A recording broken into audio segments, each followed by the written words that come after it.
There's a place in our solar system holding more water than every ocean on Earth combined. It has existed for over 4 billion years, and it has never once seen light. Not once, ever. By the end of this video, you'll know exactly where it is, and why some scientists think something might already be living in it. There's also a planet out there with 2 sunsets, every single day. We'll get to that too. But first, you need to understand something uncomfortable. Every planet we're about to visit would try to kill you in a different way. Some slowly, some in under a second. Let's start with the one that would take the longest, Mars. The sky is not blue, it's a dull, rusted butterscotch. At sunset, it turns an eerie, artificial blue, like the color is backwards. The air is so thin, your blood would boil at exposed skin in seconds. Gravity is a third of Earth's. You wouldn't walk here, you'd bound in slow motion, like something underwater. Over years, this would rebuild you from the inside. Bones thin, muscles soften. Your body forgets what it was built for. A child born here might grow taller, weaker, different. Different enough that they could never survive a trip back to Earth. Their heart would not be built for our gravity anymore. Mars doesn't just relocate you, it edits you. And here's the part most people don't think about. Mars has dust storms that swallow the entire planet. Not a region, the entire planet, for weeks at a time. Sunlight drops so low that solar-powered equipment simply dies. In 2018, a rover on Mars went silent during a storm like this and never woke up again. It's still there, buried under red dust. A monument, waiting. Keep that thought, we're coming back to it. Now go further in, Venus. From space, it looks like Earth's twin, same size, same rock. But the surface is hot enough to melt lead. The pressure alone would crush a human body before the heat even mattered. So nobody lives on the ground. If anyone ever lives on Venus, they live above it. 50 kilometers up, the temperature turns almost gentle. Scientists have floated a real idea. Cities in the clouds, homes that never touch solid ground, ever. You'd watch acid storms drift beneath your feet like weather on a screen. You would live your entire life on a planet whose surface you would never see. Let that sit for a second. A whole civilization floating above a world it can never touch. And here's the strange twist. Venus spins backwards. The sun there rises in the west and sets in the east. One single day on Venus lasts longer than one full Venusian year, which means technically the year would end before the day did. Try to picture a birthday that arrives before your first sunset. Now, leave the inner solar system behind completely. Head out to one of Saturn's moons, Titan. Titan has lakes, real liquid lakes. But it isn't water. It's methane, cold enough to freeze the air around it. The sky is a thick, hazy orange, like the whole moon is underwater in dust.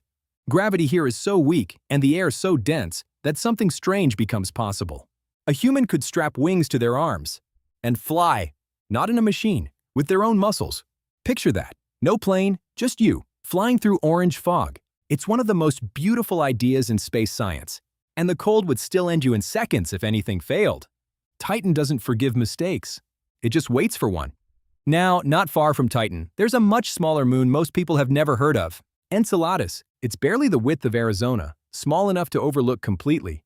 But Enceladus does something almost no other world in the solar system does. It erupts. Massive geysers of ice and water vapor shoot out from cracks near its south pole, hundreds of kilometers into space. A spacecraft actually flew straight through one of those plumes and tasted it. Salt. Organic molecules. The exact chemical ingredients life needs. Underneath that ice, there's an entire ocean, kept liquid by heat from the moon's core, which means Enceladus is quietly launching pieces of its hidden ocean directly into space. You wouldn't need to drill down to study it. You could just fly through the spray and catch it. If there's life hiding anywhere close to us, this tiny overlooked moon might be the easiest place to actually prove it. Remember that ocean I mentioned at the very beginning? The one with no light? This is where we find it. But it isn't Enceladus. Europa. A moon of Jupiter, wrapped in a shell of cracked white ice. From orbit, it looks like a fractured eggshell streaked with reddish lines. Under that ice, there's an ocean, warm in places. Old, possibly holding more water than every ocean on Earth combined. If people ever lived there, they wouldn't live on the surface. They'd drill down, kilometers through solid ice, into total darkness. No sunlight has ever reached that water. Not once, not ever. Any city built there would have to generate its own light, permanently. A civilization that never sees a sunrise. Here's the part that should unsettle you a little. Scientists consider this ocean one of the best places in the entire solar system to search for life. Right now, not life like us, life shaped by absolute darkness and crushing cold. Which means it's possible, not proven, but possible, that something is already alive down there, in our own solar system. And we've simply never drilled deep enough to find out. Sit with that for a second. Now let's go further out. Past Jupiter, past Saturn, out into the true dark. There are planets out there with no star at all. Rogue planets, cast out of their solar systems long ago, drifting alone through interstellar space. No sun, no warmth, no daylight, ever, of any kind. Just permanent, absolute night, forever. Some scientists believe these worlds could still hold pockets of liquid water, deep underground, heated by their own core. An entire ocean, sealed under miles of ice, on a planet with no star to call its own. If life exists there, it would be life that has never once seen light. Not even starlight. A civilization, if one ever formed, that wouldn't even have a word for sky. There could be billions of these wandering worlds in our galaxy alone, silent, starless, passing through the dark, forever unclaimed. Now let's go somewhere stranger, but closer. The nearest star system to our own, Proxima Centauri, just over 4 light-years away. It has a planet, Proxima b, roughly Earth's size, sitting in the zone where water could exist. It's the closest place outside our solar system where alien life could realistically survive. But there's a catch. Proxima Centauri is a red dwarf, and red dwarfs are violent. They erupt in massive flares, blasting their planets with radiation far worse than anything the sun does to us. Any life on Proxima b would need to survive that, over and over, for billions of years. If it did, it might live underground, or underwater, hidden from a sky that occasionally tries to sterilize the surface. Our nearest neighbor in the galaxy might be a world that learned, very early, to hide from its own star. Now here's the planet I promised you, the one with 2 sunsets. Some planets orbit 2 stars at once, just like Tatooine, except this one is real. Kepler 16b, a real planet, confirmed, orbiting 2 suns. Every single day there, both stars rise and both stars set, sometimes together, sometimes hours apart, drifting across completely different parts of the sky. Shadows would fall in 2 directions at once. There would be no single, simple word for sunset on a world like that. Just an ever-shifting pattern of light, changing every single day, for the entire history of anyone who ever lived there. Now let's go somewhere even more extreme. Some exoplanets sit so close to their star that a year lasts less than a single Earth day. These are called hot Jupiters, and their surface temperatures can pass 2,000 degrees. On some of them, scientists believe it may actually rain molten glass, sideways, in winds faster than any hurricane on Earth. Nothing has ever survived a world like this. Nothing ever will. But we study them anyway, because understanding the most extreme worlds helps us understand what possible actually means. And now here's the question underneath everything we've just covered. If any of these were home, what would actually happen to you? Not just your body, adjusting to strange gravity, your mind, your sense of time, your idea of a normal day. On Mars, a day is 40 minutes longer than ours. Almost familiar? On Venus, one day lasts longer than 1 year. On a rogue planet, there may be no day at all, ever.